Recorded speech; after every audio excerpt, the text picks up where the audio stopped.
Assalamualaikum warahmatullahi wabarakatuh.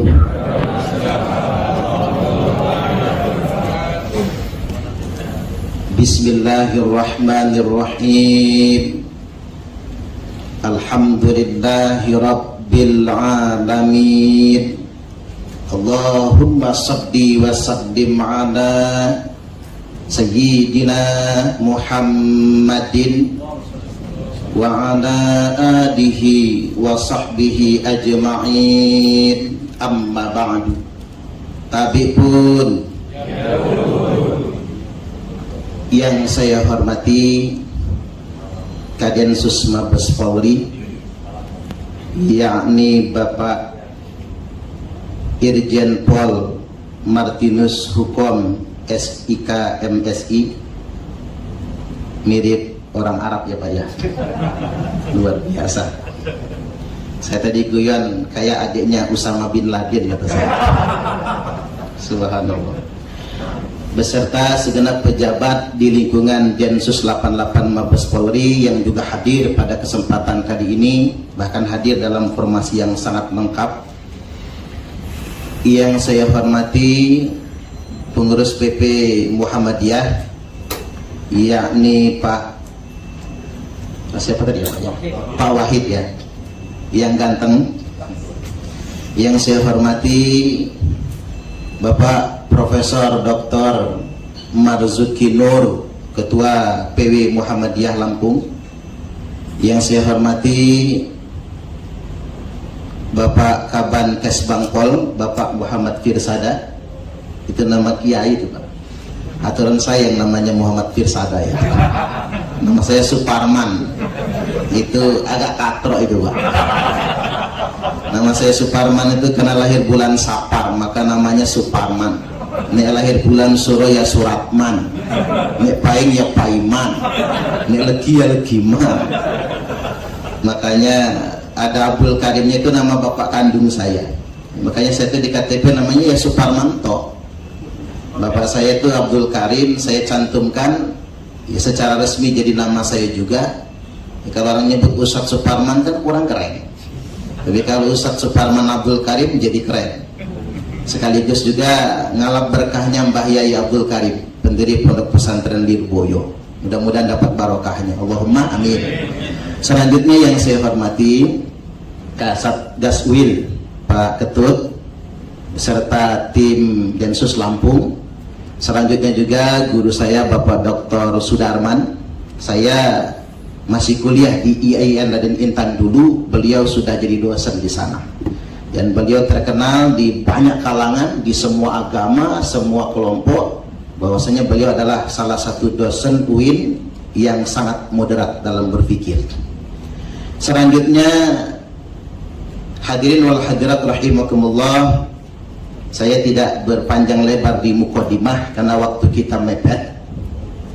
Di sini sebetulnya di antara 120 saudara-saudara saya ini sebagian juga sudah kenal saya. Bahkan mungkin ada yang pernah berteman akrab sama saya. Jadi sudah hafal wajah-wajahnya sebagian.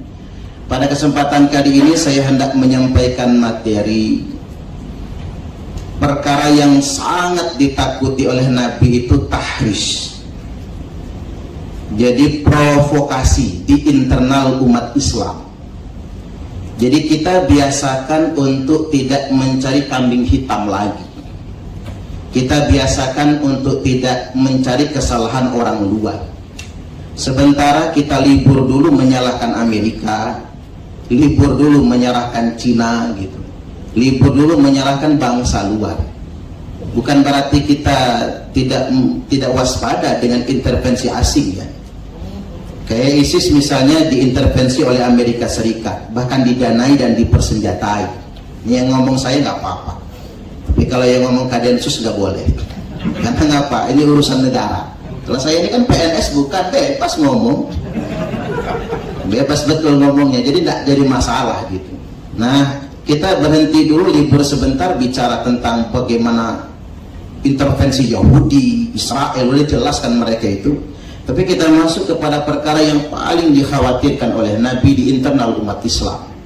Beliau bersabda, inna syaitana qad ayisa ayya'budahul musalluna fi jaziratil Arab. Sesungguhnya setan itu, kata Nabi, sudah kehabisan cara, sudah putus asa untuk menggoda orang-orang yang rajin sholat agar menyembah setan. Nabi memberikan satu penekanan fi jaziratil Arab, khususnya di Jazirah Arab. Jadi untuk hadis ini Pak, kita di Indonesia dikecualikan, karena orang Indonesia ini ngaku Islam tapi masih nyembah pohon beringin. Ngaku Islam masih banyak juga yang ke pacaran sama Nyai Roro Kidul. Kan ada kan pacaran sama ular, KTP-nya Islam. Ini dikecualikan. Setan itu, kata Nabi, sudah kehabisan cara untuk menggoda orang-orang yang rajin sholat agar dia menyembah setan, khususnya di Jazirah Arab. Tetapi walakin fitahrishi bainahum, setan selalu berhasil melakukan tahrish, provokasi dan adu domba antara sesama mereka. Hadis ini bicara tentang kelebihan Arab, sekaligus juga bicara tentang kelemahan orang Arab. Orang Arab itu bahasa sederhananya Pak, paling mudah diadu domba, paling mudah itu, paling mudah dimanipulasi dengan atas nama agama. Ini tidak rasial, karena ini hadis kan, Nabi menyampaikan sedemikian rupa. Poin pertama yang hendak saya sampaikan itu sebetulnya kelemahan mendasar umat ini. Kita ingat betul Nabi pernah berdoa semalam suntuk. Nasnya ini kan populer betul, karena di Sahih Bukhari Muslim semua hadis-hadis ini.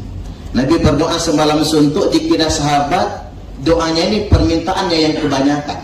Ternyata Nabi cuma minta 3 perkara, yang 2 dikabulkan dan yang 1 tidak. Yang tidak dikabulkan ini diulang-ulang oleh Nabi untuk diminta kembali. Wa sa'altuhu alla yaj'ala ba'sahum bainahum. Aku minta kepada Allah agar umatku ini tidak saling membinasakan antar sesama mereka. Tapi sayang, doa ini enggak dikabulkan, atau bahasanya masih ditahan, belum dikabulkan oleh Allah. Jadi perkara yang paling ditakuti oleh Nabi itu bukan faktor eksternal. Perkara yang sangat ditakuti oleh Nabi itu justru dari umatnya sendiri. Nabi sangat takut umatnya saling membinasakan. Bahkan dalam matan yang lain itu, innama akhafu ala ummati, sesungguhnya yang paling aku takuti terjadi di tengah-tengah umatku itu, kata Nabi, salah satunya wa idza waqa'a alaihimus sayf lam yurfa ila yaumil qiyamah. Apabila antar sesama mereka sudah menghunus pedang, menghunus senjata, itu tidak akan pernah terhenti sampai datangnya hari kiamat nanti. Maka kita mengerucut, dan itu terbukti setelah wafatnya Nabi, fitnah yang kata Nabi tahris itu benar-benar terjadi. Puncaknya terbunuhnya Khalifah Utsman bin Affan radhiyallahu anhu. Tuduhannya sederhana, Khalifah Utsman korupsi. Yang bikin tuduhan siapa? Orang Islam sendiri. Khalifah Utsman korupsi. Terjadi demo besar-besaran di Madinah 40 hari 40 malam. Berbagai macam, namanya psikologi massa ya Pak. Massa itu sebelum demo ikhlas dia, semata-mata ingin menuntut keadilan kepada khalifah. Tetapi begitu sudah berkerumun, masalah jadi berbeda. Muncul kerumunan di malam ke-40, orang manjat dinding rumah Khalifah Utsman, kemudian beliau ditikam dadanya, ulu hatinya, darah membasahi Al-Quran yang sedang beliau baca. Ini kan luar biasa. Dan yang membunuhnya sahabat sendiri. Kadang-kadang para kiai sungkan untuk mengucapkannya. Ada beberapa riwayat menyebutkan yang menusukkan pedang itu diantaranya Ammar bin Yasir. Yasir dan Sumayyah itu orang tuanya, itu kan mati syahid, disiksa oleh orang kafir Quraisy, dan punya anak Ammar bin Yasir, dan dialah yang menusuk dadanya Utsman. Bayangkan bapak-bapak, saudara-saudara, pakai logika kita zaman sekarang lah. Kalau pakai logika saya, nggak mungkin Khalifah Utsman itu korupsi, karena beliau itu menantu Nabi dari 2 putri Nabi, dan beliau itu dijamin masuk surga, dan beliau dibunuh di usianya itu kalau tidak salah itu 79 tahun. sudah hampir 80 tahun, bisa apa orang umur segitu?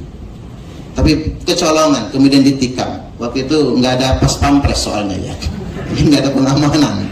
Sekarang udah modern, ada pas pampres. Habis itu fitnah nggak berhenti-berhenti. Di baiat Imam Ali, nggak lama muncul demo besar-besaran di Basrah. Yang mimpin demo Ummul Mukminin Aisyah radhiyallahu anha. Ini kadang-kadang orang Islam itu sungkan nyeritain ini Pak, takut orang salah paham. Coba kita ingin buka di sini. Kita ini sebetulnya tidak sedang perang Badar, menurut saya, kalaupun terjadi. Tapi yang terjadi itu perang Jamal, perang Siffin. Balik lagi demo besar-besaran. Nah disitulah provokator muncul, yang disebut tahris tadi itu. Provokator muncul berbagai macam fitnah, dan saya baca dalam beberapa kitab sirah, di zaman itu banyak betul orang bersumpah demi Allah untuk meyakinkan Ali itu curang. Jadi khalifah itu curang. Dikarenakan katanya Ali yang bersiasat melakukan pembiaran terbunuhnya Khalifah Utsman, maka Ali dianggap curang. Maka banyak orang bersumpah demi Allah. Makanya bapak-bapak Imam Syafi'i mengingatkan, kalau orang segitu mudahnya bersumpah demi Allah, ketahuilah dia pendusta. Hanya bapak-bapak sering saya sampaikan sama ibu-ibu, Bu, kata saya, kalau laki dikit-dikit demi Allah ketahuan bohong dia itu. Benar Pak. Bapak-bapak yang pengalaman jadi player ya, bilang mata keranjang, itu gampang betul mengucap demi Allah kan gampang kan, mengucap demi Allahnya gampang banget. Nah begitu pun kejadian di perang Jamal itu. Maka ada provokator, mana Gubernur Basrah. Gubernur Basrah itu yang mendamaikan masa demonstrasi. Karena gubernur terbunuh, maka tak terelakkan terjadi perang saudara pertama dalam sejarah Islam, yakni perang Jamal. 18.000 sahabat Nabi wafat, meninggal dunia. Saya nyebutnya sia-sia sih, karena perang saudara itu bukan sama Abu Jahal perangnya. Tahun depan, jaraknya cuma 6 bulan tuh kalau tidak salah, muncul kekuatan politik Muawiyah. Muawiyah itu kalau dianalogikan zaman sekarang, kekuatan politik Orde Baru, menguasai banyak sektor-sektor ekonomi sebagainya gitu ya, kalau diumpamakan. Dan mereka tuh mapan betul gitu, sangat mapan. Nah maka kemudian Bani Umayyah ya, Bani Umayyah itu sedemikian rupa. Muawiyah kan anaknya Abu Sufyan, mantan penguasa Mekah yang diturunkan secara damai. Maka terjadilah perang, yakni perang Siffin. Perang Siffin ini 80.000 sahabat Nabi meninggal dunia. Itu masih dalam kategori sahabat. Perang apa itu? Namanya perang saudara. Di situlah muncul yang disebut dengan Khawarij. Khawarij itu kalau zaman sekarang ISIS Pak Jenderal. Jadi Khawarij yang beda sama dia kafir. Ali kafir, Muawiyah juga kafir, semuanya kafir, yang benar dia dewe. Maka di tempat Khawarij terkenal namanya Abdurrahman bin Muljam. Itu hafal Quran 30 juz. Hafal Quran 30 juz. Dialah yang menikam lehernya Imam Ali lagi mengimami salat subuh. Ketika akan dieksekusi mati, ya kayak Imam Samudra gitulah, akan dieksekusi mati, apa kata Abdurrahman bin Muljam? Saya nggak mau bertobat karena saya belum pernah berbuat maksiat sekalipun. Loh, Anda kan membunuh khalifah. Saya tidak sedang membunuh khalifah, tapi saya membunuh orang kafir di bulan suci Ramadan. Maka sampai mati Abdurrahman bin Muljam tidak mau bertobat. Makanya masih ada waktu nggak ya kira-kira? Nggak apa-apa ya Pak, kezuhuran dulu nggak apa-apa kan, sekali-kali. Kita sudah pernah belajar fikih kan. Kalau lagi acara itu boleh mengundurkan waktu sholat kan. Sudah pernah belajar karena di antara kita ini ya ada yang alumni ini, alumni itu gitu ya. Jadi saya pernah mempelajari itu sebetulnya. Baik, saya kembali lagi bahwasanya Abdurrahman bin Muljam dan Imam Ali itu tak bernyali sebetulnya memerangi teroris itu, memerangi Khawarij maksud saya ya, nggak bernyali itu, nggak punya nyali. Karena ngapa? Nasnya jelas betul. Mereka itu solih semua. Bahkan mereka itu menghatamkan Al-Quran nggak pernah lewat seminggu. Disebutkan dalam sabda Nabi, yakhruju qaumun min ummati, akan keluar sekelompok orang di tengah-tengah umatku, yaqra'una Al-Quran, mereka semua fasih membaca Al-Quran. Ini jelas, ini harus bersayap ya Pak. Nanti saya diomong Ustaz Parman menghina orang yang baca Quran. Jangan begitu. Yaqra'una Al-Quran, mereka semua fasih membaca Al-Quran. Laisa qira'atukum ila qira'atihim bisyai', di mana bacaan Quran kalian tidak ada apa-apanya dibandingkan dengan bacaan Quran mereka. wala salatukum ila salatihim bisai, puasa salat kalian tidak ada apa-apanya dibandingkan dengan salat mereka. Wala siyamukum ila siyamihim bisai, puasa kalian tidak ada apa-apanya dibandingkan dengan puasa mereka. Disebutkan dalam matan redaksi yang lain, yahqiru ahadukum amalahu min amalihim, salah seorang di antara kalian pasti minder kalau membandingkan amalnya dengan amal mereka semua. Mereka tuh lebih tekun daripada kita Pak ibadahnya, mereka tuh lebih rajin baca Qur'annya daripada kita semua. Namun kata Nabi jangan ragu, fa idza kharaju faqtuluhum, maka apabila mereka sudah keluar perangi mereka. Tsumma idza kharaju faqtuluhum, sungguh apabila mereka sudah keluar perangi mereka. Tsumma idza kharaju faqtuluhum, sungguh apabila mereka sudah keluar perangi mereka. Fatuba liman qatalahum, maka beruntunglah orang-orang yang berani memerangi mereka. Bahkan Nabi sampai sebutkan 10 kali. Nabi itu jawami'ul kalim, punya gelar ngomong singkat, padat, mengena. Nabi gak pernah mengulangi kata-kata kecuali pada sesuatu yang distressingkan, ditekankan sekali. Dan Nabi mengulangi sampai 3 kali kata-kata wajib memerangi mereka. Dan Nabi mengulangi sampai 10 kali, beruntunglah orang yang berani memerangi mereka semua. Artinya memang ini jadi tanggung jawab kita semua. Balik lagi bahwasanya kepada tahris tadi, yang paling Nabi takut itu adu domba, provokasi antara sesama umat Islam ini. Dan yang saya sampai menitiskan air mata itu Pak, coba kita baca perang Ka'bah, perang gubernur Mekah melawan penguasa dinasti Bani Umayyah. Waktu itu perang awal lawan Yazid kalah, presiden kalah sama gubernur. Kemudian perang lagi yang berikutnya, puncak perangnya apa? Ini perang bersama Marwan, ya, sama Marwan, Malik bin Marwan kalau tidak salah. Itu perang dan Abdullah bin Zubair kalah. Dan kalau mau tahu Pak, itu pakai betet ketapel api. Jadi batu api itu dilemparkan ke Masjidil Haram. Itu pusat perangnya di dalam Masjidil Haram. Ka'bah itu rontok, Masjidil Haram terbakar. Bayangkan oleh bapak-bapak kalau itu terjadi di zaman sekarang, apa jadinya Pak? Seandainya Masjidil Haram terulang seperti zaman Abdullah bin Zubair. Kita pernah mengalami sejarah kelam tentang perang saudara. Ka'bah sampai hancur, Masjidil Haram sampai hancur.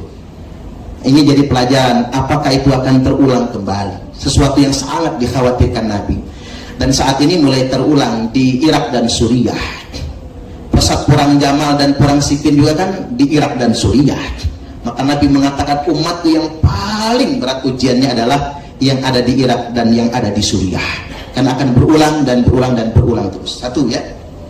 Lanjut gak kira-kira Pak? Gak apa-apa ya. Ini karena kita nggak di masjid, Pak, nggak apa-apa, lanjut ya. Saya lanjutkan yang berikutnya sedikit-sedikit saja lagi. Yang berikutnya saya stressing lagi. Yang pertama, yang paling ditakuti Nabi bukan orang luar, tapi faktor internal, provokasi, adu domba, fitnah, dan perpecahan antar sesama umat ini. Kemudian yang berikutnya ada himbauan dari Nabi. Idza ra'aitum ikhtilafan fa'alaikum bisawadil a'dham. Kalau kalian bingung, betul kata Nabi, terjadi perselisihan, perbedaan, firqah-firqah yang terlalu banyak di tengah-tengah umat ini, kata Nabi, maka kalau kalian bingung, pilihlah kecenderungan apa? Fa'alaikum bisawadil a'dham, ikutilah kelompok yang paling mayoritas. Makanya buat saudara-saudaraku, bapak-bapak, sepulang dari sini silakan bapak-bapak sukanya kemana afiliasinya. Ada dua organisasi mayoritas di negeri ini, yakni Nahdlatul Ulama. NU itu punya aset pesantren terbanyak sedunia internasional, punya ribuan kiai yang pakar kitab kuning, punya jutaan santri, Pak. Karena NU itu pesantren yang betul-betul konsisten mengajarkan salafiyah. Salafiyah sebenarnya kan di NU. Karena pengen tahu betul nahwu sharaf ya ke NU. Kalau nggak nyantri di NU ya nggak dapet, percayalah nggak dapet. Harus ke NU kalau mau dapat banget gitu ya. Ya greget dapat banyak banget. Di Gontor saja yang kita dapat muhadasah, percakapan saja, conversation gitu. Di Darul Arqam, di Darul Qoram misalnya, yang modern ya. Tapi kalau di Salafiyah NU itu kita dapatkan. Makanya berpihak ke NU. Atau yang kedua Muhammadiyah. Muhammadiyah adalah kalau kata James Pecok, organisasi keagamaan dengan amal usaha terbanyak sedunia internasional. Bahkan Muhammadiyah itu mengalahkan organisasi Kristen, mengalahkan organisasi keagamaan Katolik. Muhammadiyah adalah organisasi keagamaan dengan amal usaha terbanyak sedunia internasional. Pak Profesor tadi cuma menyampaikan di Lampung, kita sudah bicara wow, di Lampung doang, gimana se-Indonesia? Bahkan Muhammadiyah bikin universitas di luar negeri. Nah, amal usahanya butuh SDM yang sangat banyak sekali. Tapi ya jangan dicapul kalau kata beliau lagi bikin ada nama Muhammadiyah, udah dapat izin hilang Muhammadiyahnya. Jangan sampai kayak gitu juga gitu, numpang bangik kalau kata orang Lampung. Jangan pula kayak gitu Pak. Saya percaya betul Pak Jenderal, di Indonesia ini selama masih mayoritas NU dan Muhammadiyah, NKRI tetap terjaga. Setuju lagi? Akan tetap terjaga, percaya. Kita akan hidup damai di negeri kita ini. Yang ketiga sekarang, Al-Jamaah. Nabi memberi solusi ketika terjadi perselisihan dan perbedaan yang begitu banyak. Firqatun Najiyah, firqah yang paling selamat itu kata Nabi, wahiyal jamaah, dia adalah al-jamaah. Ini kata al-jamaah ini yang sering didistorsi gitu. Kadang-kadang kita mengklaim al-jamaah itu kelompok kita, organisasi kita. Padahal saya mengutip Ibnu Taimiyah, Syekhul Islam Ibnu Taimiyah menjelaskan apa itu al-jamaah. Al-jamaah itu lawan dari perpecahan. Al-jamaah itu artinya tempat berkumpulnya pemimpin umat untuk bersepakat dalam urusan mereka. Dan satu-satunya institusi yang paling sah tempat berkumpulnya pemimpin umat untuk bersepakat dalam urusan mereka hanya negara. Kerakyatan yang dipimpin oleh hikmat, kebijaksanaan dalam permusyawaratan, perwakilan, ahlul halli wal aqdi. Udah jelas cuma negara. Ya kalau organisasi Bapak Ibu Khilafatul Muslimin misalnya, cuman organisasi, ya orang mengklaim semua dong. LDI mengatakan kami, NU mengatakan kami, Al-Jamaah itu, Muhammadiyah mengatakan kami, tapi itu tidak sah, itu ormas. Yang benar adalah tempat yang paling sah adalah negara. Jadi kalau bingung betul Bapak-bapak mau berpihak kemana, berpihaklah kepada negara. Dan jelas hadisnya kan, bahwasanya man kariha min amirihi say'an fal yasbir. Barang siapa yang benci sama urusan pemimpinnya, sabar kata Nabi. Bapak-bapak yang gak milih Jokowi sabar deh Pak, 2024 juga selesai. Nanti habis Jokowi Cak Islah Baharawi yang jadi presiden. Amin. Amin. Pokoknya kalau Cak Islah jadi presiden jangan lupa saya jadiin menteri lah. Pak Kadensus jadi Panglima Kapolri ya. Subhanallah. Ini guyon-guyon ya. Artinya nanti Pak Kaban langsung menteri dalam negeri aja. Jadi saya kembali lagi, barang siapa yang benci, nggak suka sama program pemerintah, kita ini kan begitu sih Pak, like and dislike kan. Kebijakan pemerintah ada yang kita suka, ada yang nggak kita suka, itu lumrah banget. Tapi bukan alasan kita untuk melawan pemerintah. Makanya saya ditanya ibu-ibu Ustaz, ada nggak satu ayat atau hadis pun yang membolehkan kita memberontak pemerintah? Nggak ada satupun. Langsung dia tanya, walaupun pemerintahnya zalim, iya, walaupun pemerintahnya zalim. Walaupun kita tinggal di negeri non muslim sekali, umpama kita ini hidupnya di Amerika, nggak bisa. Kita harus loyal dengan pemerintah Amerika. Sama Joe Biden. Kalau kata orang Lampung, Joe Biden itu adalah presiden Amerika asli orang Lampung pertama. Joe Biden katanya Pak. Kata orang Lampung. Jadi seandainya saya ini warga negara Amerika, saya nggak layak berwalak kepada Raja Saudi, nggak boleh. Saya berwalak dengan Erdogan Turki, nggak boleh. Saya berwalak sama pemerintah Indonesia, nggak boleh. Saya harus berwalak kepada pemerintah Amerika, walaupun oleh sebagian kalangan dicapnya kafir. Karena Amerika mayoritas Kristen. Sama dengan saudara kita yang di Thailand Selatan, di Filipina. Tetap salah ketika Thailand Selatan ingin merdeka, Filipina Moro ingin merdeka, tetap salah. Karena mereka adalah bagian negara Filipina dan Thailand. Sama dengan kita Pak. Siapa yang terima Aceh lepas? Siapa yang terima sih Papua lepas? Kita negara berdaulat, negara kesatuan Republik Indonesia. Makanya kemarin saya menceramahi polisi-polisi, siswa polisi, yang dari Papua. Kata saya, adik-adik yang dari Papua, tugas nanti jangan langsung pulang ke Papua. Anda minta ditempatkan seluruh Indonesia, agar Anda tahu bahwasanya Indonesia ini milik kita bersama. Tidak ada satu pencengkal tanah air Indonesia ini yang boleh lepas kepada pihak asing atau lepas untuk merdeka. Negara Kesatuan Republik Indonesia harus kita jaga. Kembali lagi saya ke hadis tadi, barang siapa yang melihat sesuatu dari pemerintahnya yang dia benci, sabar saja. Karena mengapa? Fa innahu man kharaja minas sultani shibron, karena barang siapa yang keluar dari ketaatan kepada pemerintahnya sejengkal saja, enggak banyak-banyak, mata mitatan jahiliyah, maka matinya mati jahiliyah. Man khala'a dan min ta'atin, barang siapa yang melepaskan tangannya dari ketaatan kepada pemerintah yang sah, laqi Allah yaumal qiyamati la hujjata lahu, dia akan bangkit ketemu Allah pada hari kiamat nanti tanpa hujah sama sekali. Wa man mata wa laisa fi unuqi bai'atun mata mitatan jahiliyah, barang siapa yang mati tidak dari lehernya kesetiaan kepada pemerintah yang sah, maka matinya mati jahiliyah. Hadis inilah sebetulnya yang sering didistorsi, mewajibkan baiat secara individu. Betapa banyak orang mengkamuflase hadis ini untuk mencuci otak, karena hadis itu bukan tentang baiat individu. Hadis itu tentang kesetiaan kepada pemerintah yang sah. Baik, terakhir, dakwah. Jangan pernah berhenti berdakwah, Pak. Kita sudah punya modal, yakni militansi dalam berdakwah. Bapak-bapak pernah bergabung, ya saya yakin di sini kan karena kita pengalaman saja, namanya kita tahunya ngaji itu bagus ya Pak, kan begitu ya. Diajak pengajian bagus-bagus ya ikut-ikut aja. Nggak tahunya diajak salaman, sampai kena waktu anak. Misalnya, makanya pada kesempatan kali ini saya katakan dakwah jangan berhenti, teruskan dakwah. Mari kita contoh dakwah Nabi. Nabi ketika dakwah ke Taif, Nabi dilempari batu, dilempari kotoran sampai darah membasahi terompah beliau. Kemudian beliau menangis, beliau terjatuh dipaksa bangun, terjatuh lagi dipaksa bangun, dan berhasil bersembunyi di kebun Rabi'ah. Kemudian Nabi nyumpuk di balik pohon kurma lalu menangis, ngadu sama Allah, ya Allah, aku ngadu kepadamu, alangkah lemahnya kekuatanku, alangkah sedikitnya daya upayaku. Turun Jibril, kasihan Pak, kekasih Allah, luka-luka, penuh kotoran dan berdarah-darah sampai membasahi terompahnya. Kata Jibril, Muhammad, kita matiin aja orang Taif itu. Mau kamu apa? 2 gunung kita aduk, kita tumbun, atau kita datangkan wabah penyakit biar mati sekaligus, atau kita datangkan badai pasir, kita timbun mereka semua. Saya pikir Nabi bakal ngusul, Jibril, kita bom aja kalau bisa.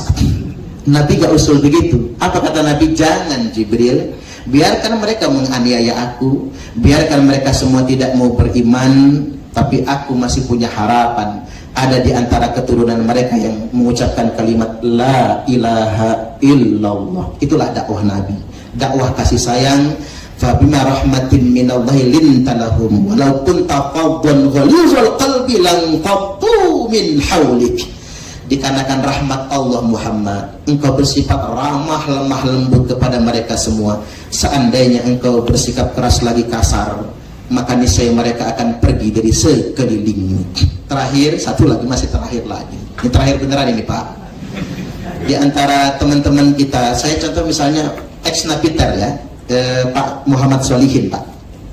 Beliau itu mengapa begitu? Dulu beliau ingin betul berangkat ke apa namanya itu Bosnia ya, berangkat ke Bosnia, berangkat ke Palestina untuk menolong saudara-saudara Muslim yang teraniaya di sana.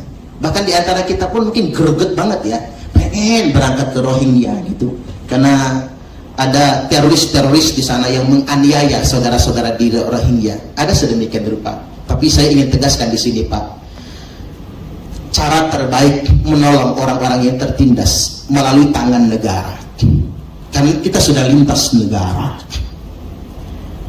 Karena negara kita belum sekuat Amerika, negara kita belum sekuat Rusia, bahkan belum sehebat Cina ya Pak.